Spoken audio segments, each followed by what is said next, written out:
नमस्ते व्यूवर्स, आप सबका स्वागत है फिनिक्स पे लीगल चैनल में। ये चैनल जो है लॉ के बारे में है, आम जनता के लिए और आम भाषा में है।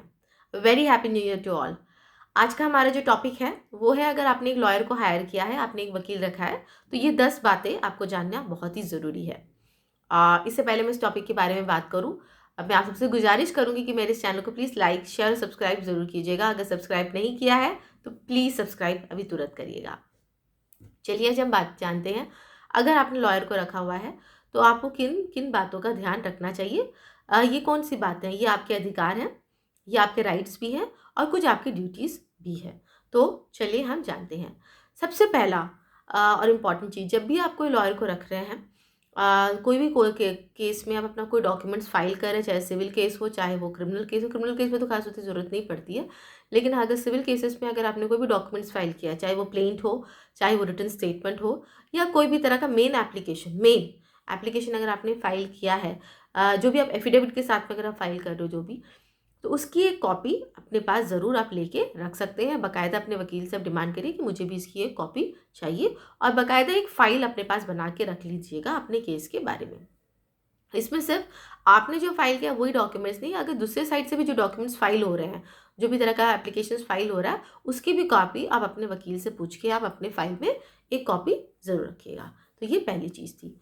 दूसरी चीज़ ये है कि आप जो भी इम्पोर्टेंट ऑर्डर्स कोर्ट में जो होते हैं, जैसे अगर स्टे का ऑर्डर हो गया है, कमिश्नर अपॉइंटमेंट का हो गया है, या फिर स्टे वेकेशन का ऑर्डर हो गया है, या मेंटेनेंस देने का ऑर्डर हुआ है, या कस्टडी का ऑर्डर, मतलब ये कुछ कुछ इंपॉर्टेंस होते हैं, बहुत सारी चीज़ होते हैं। तो इसका एक सर्टिफाइड कॉपी अपने पास में आपको रखना आपका कंप्लीट राइट होता है।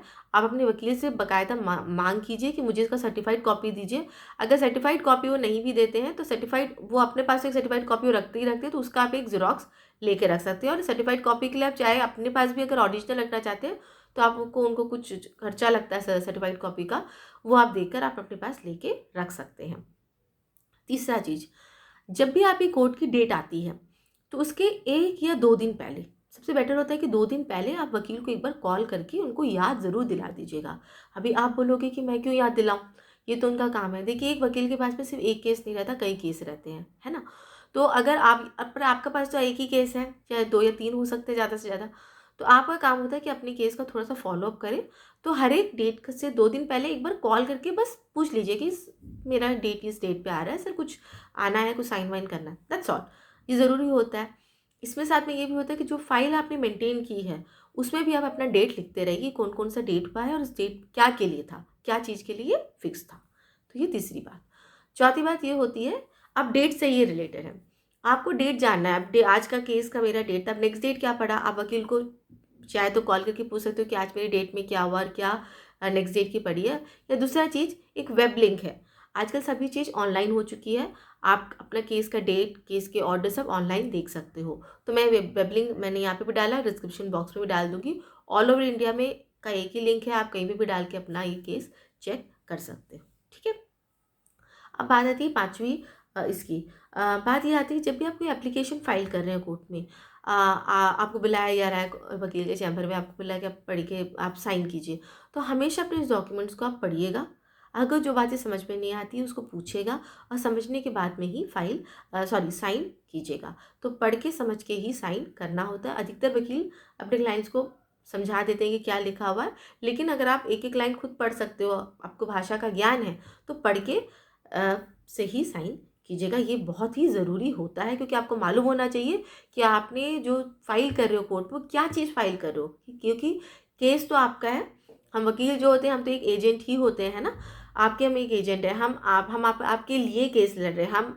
हम केस नहीं कर आपका हमारा केस नहीं, वो आपका केस है। तो आपको मालूम होना चाहिए कि आपके केस में आपने क्या क्या डॉक्यूमेंट डाला है और क्या क्या लिख के आपने डाला है। ठीक है? इसके बाद में आ जाती है डॉक्यूमेंट्स। अगर हम डॉक्यूमेंट्स की बात करें तो कोर्ट में जब भी आप डॉक्यूमेंट्स या वकील के पास जब भी आप जाते हैं, अगर आप इनिशियल स्टेज में, शुरुआत के स्टेज में अपना केस के लिए आप जा रहे हैं, तो हमेशा एक ज़ेरॉक्स कॉपी ही दीजिएगा। ओरिजिनल कॉपी कभी भी नहीं देना होता है। बहुत बार देखा जाता है कि लोग ओरिजिनल दे लेते हैं या फिर मांग लेते हैं। That is not A correct way of practice. जब तक अगर कोर्ट ओरिजिनल डॉक्यूमेंट्स फाइल करने का जो डेट आता है, या कोर्ट में ओरिजिनल डॉक्यूमेंट फाइल करने जब होता है, तभी आप ओरिजिनल दीजिए। अदरवाइज़ हमेशा ज़ेरॉक्स कॉपी का ही या फ़ोटोकॉपी का ही यूज़ कीजिएगा। इसके बाद में आता है, ये भी आती है आपकी ड्यूटीज़। ड्यूटीज़ में क्या आती है कि अगर आपने एक वकील को रखा है तो उस पर ट्रस्ट भी रखिए। कहीं कहीं से सुन के आप आ जाते हो कि हाँ, मेरा केस तो जल्दी ख़त्म हो गया था, ज़मीन का केस। आपको लगता है मेरा केस इतना लंबा चल रहा है, पता नहीं मेरा वकील ठीक से काम कर रहा है नहीं। देखिए, जिसका भी केस जल्दी ख़त्म हुआ है, जो भी सिचुएशन में हुआ है, उसके फैक्ट्स तो शायद आपके केस के जैसे नहीं होंगे, अलग हो सकते हैं। क्या सिचुएशन में हुआ है, क्या कॉम्प्रोमाइज़ हुआ, वो सब चीज़ आपको पता नहीं होती है। लेकिन आप बोलते हैं नहीं, उसका जल्दी हो गया, मेरा क्यों लेट हो रहा है, क्या मेरा वकील ठीक से काम नहीं कर रहा है। इसमें मैं यही बोलूँगी कि हर एक का केस अलग होता है और एक वकील को पता होता है कि उसके केस को कैसे लेके जाना है। मैंने एक वीडियो बनाया है कि सही वकील कैसे चुनें, वो मैंने ऊपर डाल दिया है, आप लिंक पे देख सकते हो। अगर वो कुछ बातें होती हैं, जैसे उसमें कुछ मैं अगर शॉर्ट में बोलूँ, अगर वकील आपकी बात नहीं सुनता है, आपको टाइम नहीं देता है या आप जो भी बात बोल रहे हो उसको अनसुना कर देते हो, तो ऑब्वियसली आपको तब वकील चेंज करना चाहिए। लेकिन अगर आपका वकील आपकी बात अच्छे से सुनता है, आपको समझाता भी है, कानूनी नज़रिया को भी समझाने की आपको कोशिश करता है, तो आपको किसी की भी बात आकर अपने वकील को नहीं चेंज करना चाहिए, अपने वकील पे ट्रस्ट करना चाहिए। इसी से रिलेटेड लास्ट बात आ जाती है, लास्ट बट वन आ जाती है, और वो है कि आपने जब अपना केस एक वकील को दिया है तो वकील को अपना वकील का काम करने दीजिए, आप वकील मत बनिएगा। बहुत बार देखा जाता है कि क्लाइंट जो होते हैं, खासकर जो एजुकेटेड क्लाइंट जो होते हैं, वो कहीं न कहीं का केस लॉस लेके आ जाते हैं। मतलब वो शायद वो केस से रिलेटेड भी नहीं होगा, हम उसको यूज़ भी नहीं कर सकते हैं उस केस लॉ, कभी-कभी यूज़ कर सकते हैं, अधिकतर देखा जाता है कि यूज़ नहीं कर पाते हैं, क्योंकि उस केस लॉस के फैक्ट कुछ अलग होते हैं, लॉस कुछ अलग होते हैं, कुछ एक एक खाली एक पॉइंट होता है जो शायद मैच कर जाता है। तो वकील का देखिए काम ही होता है कि वो केस लॉस वगैरह अच्छे से पढ़ के ही वो कोर्ट में देता है, क्योंकि पता है कि केस लॉस दुधारी तलवार की जैसा होती है। अगर वो आपके फ़ेवर पे नहीं है, आपको लगा है आपके फ़ेवर में, पता चला वो आपके लिए डिफेंडेंट के फ़ेवर पे हो रहा है कुछ एक लाइन की वजह से, तो पूरा केस भी उसमें मार खा सकता है। तो वकील का जो काम है वो वकील को ही करना चाहिए। वैसे भी कहावत है, जिसका काम उसी को साधे। तो वकील का काम वकील को ही करना दीजिए, आप वकील बनने की कोशिश बिल्कुल मत कीजिएगा। लास्ट एंड वेरी इंपॉर्टेंट, ये बहुत बार देखा जाता होता है, खासकर उन लोगों के साथ में होता है जो थोड़े से कम जिन पढ़े लिखे होते हैं, वो ये है कि एक बार आपका मैटर, आपका केस कोर्ट में आ गया है ना, उसके बाद अगर कोई भी तीसरा व्यक्ति, वकील नहीं, कोई भी तीसरा व्यक्ति आके आपके केस के बारे में बात करता है या आपके केस से रिलेटेड कोई भी डॉक्यूमेंट्स आपसे साइन करवाने की कोशिश करता है, तो प्लीज़ बिना अपने वकील से बात किए, बिना अपने वकील को इन्फॉर्म किए, ना ही कोई डॉक्यूमेंट में साइन कीजिएगा, ना ही अपने केस के बारे में कोई भी चर्चा या विमर्श कीजिएगा।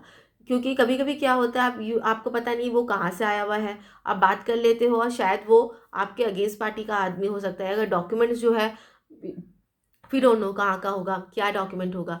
तो बिना वकील से बात किए ये मत कीजिएगा। अगर वकील फ़ोन उस वक़्त नहीं उठा रहा है तो मैसेज छोड़ दीजिएगा, बाद में बात कीजिएगा, उस आदमी से फ़ोन नंबर ले लीजिएगा, लेकिन बिना वकील से परामर्श किए किसी भी थर्ड पार्टी को अपने केस से रिलेटेड चीज़ पे एंटरटेन मत कीजिएगा।